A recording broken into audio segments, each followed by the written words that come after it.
ಎಲ್ರಿಗೂ ನಮಸ್ಕಾರ. ನನ್ನ ಹೆಸರು ಕಿರಣ್ ಸಂತೆ. ನಾನು ಈ ವರ್ಷ UPSC ಸಿವಿಲ್ ಸರ್ವಿಸಸ್ ನಲ್ಲಿ ಆಲ್ ಇಂಡಿಯಾ ರ್ಯಾಂಕ್ 53 ಹಾಗೂ ಕರ್ನಾಟಕಕ್ಕೆ ಮೊದಲ ಸ್ಥಾನ ಪಡ್ಕೊಂಡಿದ್ದೇನೆ. ಇವತ್ತು on the occasion of 80th independence day ಇಲ್ಲಿ DVV CBSE ಸ್ಕೂಲ್ಗೆ ಬಂದಿದ್ದೆ ಆಸ್ ಚೀಫ್ ಗೆಸ್ಟ್. ಪ್ರೋಗ್ರಾಮ್ ಮುಗಿದ್ಮೇಲೆ ಎಲ್ಲ ಸ್ಕೂಲ್ ಫೆಸಿಲಿಟೀಸ್ ನ ನೋಡಿದೆ.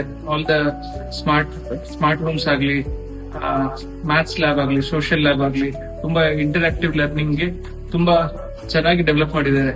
ಅಂಡ್ ಐ ಹೋಪ್ ದಟ್ ನಾನು ಕಲಿಯುವಾಗ ಹಿಂಗೆಲ್ಲ ಇದ್ರೆ I think for any student it will be much easier. ಬಹಳ ಪರಿಶ್ರಮ ಮತ್ತು ಬಹಳಷ್ಟು ಡೆಡಿಕೇಶನ್ ಇಂದ ಇಲ್ಲಿ ಎಫರ್ಟ್ಸ್ ಹಾಕಿದ್ದಾರೆ. ಪ್ರತಿಯೊಂದು ಮೈನ್ಯೂಟ್ ಥಿಂಗ್ಸ್ಗೂ ಇಲ್ಲಿ ಎಫರ್ಟ್, ಆಮೇಲೆ ಡೀಟೇಲಿಂಗ್, ಅಟೆನ್ಷನ್ ಟು ಡೀಟೇಲ್ ಕೊಟ್ಟಿದ್ದಾರೆ. Overall, very good campus. I think DVV school is going to produce a lot of good students. It will produce the bright future of this India. Tumba, wonderful initiatives, wonderful amenities ee school alli ide.